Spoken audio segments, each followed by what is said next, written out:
సుమన్ టీవీలో మీ business promotions కోసం ఈ కింది నెంబర్ను సంప్రదించగలరు.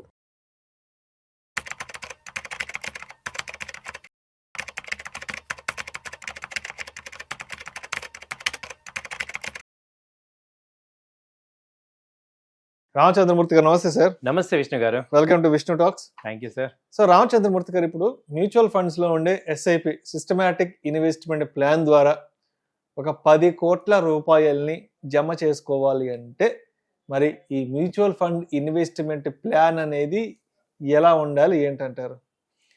థ్యాంక్ యూ అండి. ఫస్ట్ ఆఫ్ ఆల్ మీరు అన్న టార్గెట్ 10 crores. మనం అంతకుముందు 2 years బ్యాక్ మాట్లాడితే ₹1 కోటి అంటేనే అందరూ కింద మీద అయిపోయే పరిస్థితి. ఇవాళ 10 కోట్లు అనేది ఏమవుతుందంటే చాలా మామూలు విషయమే అనిపిస్తుంది. అయిపోయింది.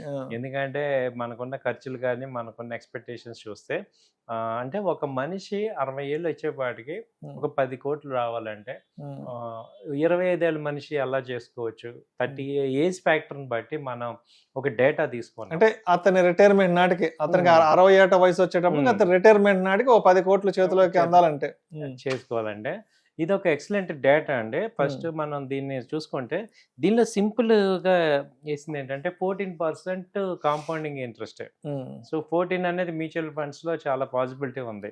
25, 30 కాకుండా 14% బేర్ మినిమం పాసిబిలిటీ అయితే ఉంది. కాబట్టి మనం చూసుకుంటే ఒక 25 ఏళ్ల కుర్రాడు ఒక 11,000 రూపాయలు ఎవ్రీ మంత్ జమ చేసుకుంటే జస్ట్ 25 ఏళ్ళ కుర్రాడు 11,000 రూపీస్ ఎస్ఐపి ఎస్ఐపి. ఆయన 60 ఏళ్ళు వచ్చేపాటికి 10 crores ఛాన్సెస్ ఉన్నాయి. 14% సిఏజిఆర్ చొప్పున. సిఏజిఆర్ అంటే కాంపౌండింగ్ యావరేజ్ గ్రోత్ రేట్. దీన్ని ఏం చేస్తారంటే దీని మీనింగ్ ఏంటంటే ఆ వచ్చిన వడ్డీని మళ్ళీ అసలుకి యాడ్ చేస్తారు. అంటే ఇక్కడ సిఏజిఆర్ అంటే కాంపౌండింగ్ యావరేజ్ గ్రోత్ రేట్. అంటే దీన్ని ఏంటంటే దీనిలో వచ్చే గ్రోత్ ని అంటే ప్రాఫిట్ ని మళ్ళీ యాడ్ చేస్తారు. ఇంట్రెస్ట్ ని యాడ్ అవుతూ ఉంటది చక్రవడ్డీ లాగా. అది దాని వల్ల అడ్వాంటేజ్ ఏంటంటే మనకి కార్పస్ పెరుగుతూ ఉంటది. అదే ఇప్పుడు ఒక 30 ఏళ్ళు అతను ఈ ప్లాన్ లో మనకు ఒక 10 కోట్లు రావాలి అంటే నెలకి యావరేజ్ గా 22,000 ఇన్వెస్ట్ చేసుకోవాలి. అలాగే ఒక 35 ఏళ్ళు అతను ఇదే ప్లాన్ లో చూసుకుంటే 43,000 దాకా ఇన్వెస్ట్ చేసుకోవాలి. అలాగే 40 ఏళ్ళు అతను చూసుకుంటే 85,000 ఇన్వెస్ట్ చేసుకుంటే అంత అమౌంట్ వస్తుంది. అలాగే 45 years అయినా 1,80,000 దాకా ఇన్వెస్ట్ చేసుకోవాలి. 50 years అయినా వచ్చి 4 lakhs ఇన్వెస్ట్ చేసుకోవాలి. సో మీకు ఎవరికైనా రియల్గా ఇంట్రెస్ట్ ఉంటే మా కామెంట్స్ పెట్టండి, మేము మీకు నిజంగా హెల్ప్ చేస్తాం. ఎందుకంటే 25 years నుంచి 40 years వాళ్ళకి ఇది ఒక మంచి గోల్డెన్ ఛాన్స్. 35 వరకు గోల్డెన్ ఛాన్స్.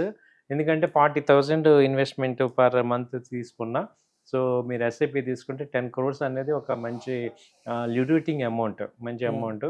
సో కాబట్టి ట్రై చేయొచ్చు. సో మొత్తానికి రిటైర్మెంట్ నాటికి ఒక 10 కోట్ల రూపాయలు మ్యూచువల్ ఫండ్స్ ద్వారా మనం ఇన్వెస్ట్ చేసుకొని అప్పటికి జమ చేసుకోవాలి అంటే పెద్ద కార్పస్ ఉండాలి అంటే 25 సంవత్సరాల వయసు నుంచే, అంటే మనకి జాబ్ వచ్చిన అవునండి తొలినాళ్ళ నుంచే ఇన్వెస్ట్మెంట్ ప్లాన్ అనేది చేసుకోవాలి. సో అది 25 ఏళ్ళకి ఎలా ఉండాలి, 30-35కి ఏంటనేది మనం ప్లాన్ చేసుకోవాలి. అయితే ఇక్కడ ఇంకొక పాయింట్ ఏంటంటే మన జనరేషన్లో ఏంటంటే మన పేరెంట్స్కి దీని మీద అంత అవేర్నెస్ లేదు. కానీ ఇప్పుడు కొత్తగా జాబ్ చేసే వాళ్ళందరికీ వాళ్ళ పేరెంట్స్ బాగా ఎంకరేజ్ చేస్తున్నారు. కాబట్టి మనం ఇండియాలో ప్రతి ఎంప్లాయీ కనుక 25 నుంచి 30 yearsలో వాళ్ళు కనుక ఇది రియలైజ్ అయితే, సో పవర్టీ అనేది అసలు మనం ఇండియా పూర్ కంట్రీ అనే స్టేజ్ దాటిపోవచ్చు. ఓవర్ నెక్స్ట్ డెకేడ్ వచ్చేపాటికి మంచి గ్రోత్ ప్రాస్పరస్గా రావచ్చు.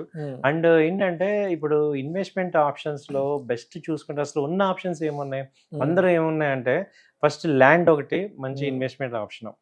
ఎందుకంటే ల్యాండ్ ఎక్కడ కొన్నా పెరుగుతూ ఉంటుంది. తర్వాత బిజినెస్ చేసుకోవటం అనేది 2 ఆప్షన్ వరల్డ్ మొత్తం మీద.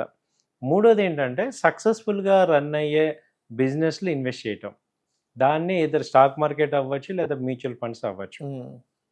సో అంటే మ్యూచువల్ ఫండ్స్ ఏం చేస్తుందంటే వాళ్ళు ఒక మంచి రన్నింగ్ ఏ కంపెనీస్ బాగున్నాయి సెలెక్ట్ చేసి, వాళ్ళు ఫండ్ మేనేజర్స్ ఉంటారు కాబట్టి వాళ్ళు ఎక్స్పర్ట్స్ కాబట్టి వాళ్ళు మన బదులు మన కార్పొరేట్స్ని వాళ్ళు హ్యాండిల్ చేస్తారు. కాబట్టి మంచి ప్రాఫిట్స్ లాంగ్ టర్మ్లో వచ్చే ఛాన్సెస్ ఉంటాయి.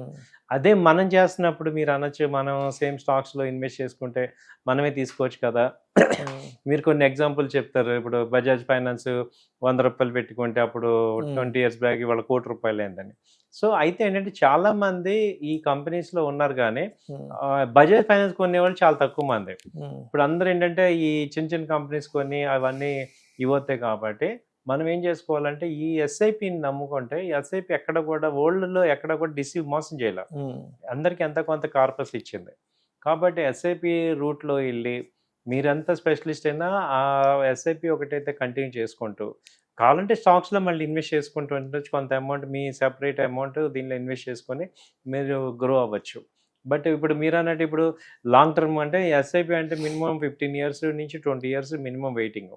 స్టాక్స్లో కంపెనీస్లో ఏంటంటే స్టాక్ మార్కెట్లో ఒక 1 week 10 daysలోనే కొంచెం అమౌంట్స్ వస్తూ ఉంటాయి.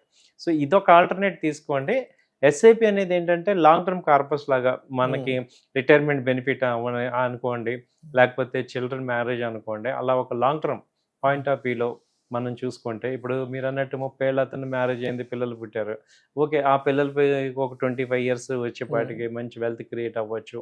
అలాంటి ఆస్పెక్ట్స్లో మీ ఎస్ఐపి తీసుకోవాలి. ఇప్పుడు ఇంకో న్యూస్ ఏంటంటే ఈ లాస్ట్ సెప్టెంబర్లో 60 లక్షల ఎస్ఐపిలు క్లోజ్ చేశారంట. అవునవును, 60 లక్షల ఎస్ఐపిలు. అంటే ఎందుకంటే ఎస్ఐపి కూడా ఎమోషనల్ అవుతున్నాం. మార్కెట్స్ పెరగట్లేదు. లాస్ట్ 1 year నుంచి మార్కెట్స్ రిటర్న్స్ ఇవ్వలేదు. ఎస్ఐపి అంతా కూడా నెగిటివ్ రిటర్న్స్ వచ్చాయి. అయితే మనం ఇక్కడ కావాల్సిన ఏంటంటే ఈ యొక్క ఎస్ఐపిలో ఒకసారి ఇన్వెస్ట్ చేశాక దాని మొహం చూడకూడదు. ఒక 10 ఏళ్ళు 15 ఏళ్ళు అన్నప్పుడు రోజు చూసుకొని మనం ఏమవుతామంటే ఎమోషనల్ అవుతున్నాం. సో మా పాయింట్ ఆఫ్ వ్యూ ఏంటంటే అసలు ఎస్ఐపి వాళ్ళు చూడకూడదు. సో కంప్లీట్గా 5 ఏళ్ళు 6 ఏళ్ళు తర్వాత చూసుకోవటమే. అలాగే మీరు స్టాక్స్లో అయితే రెగ్యులర్గా బయింగ్ సెల్లింగ్ అనేది కూడా నేర్చుకోండి, అది ఎటు చేసుకోండి. సో ఇదైతే లాంగ్ టర్మ్ పాయింట్లో పెట్టుకోవడం వల్ల మీకు క్లియర్ ఆబ్జెక్టివ్ ఉంటుంది. Right sir, right sir.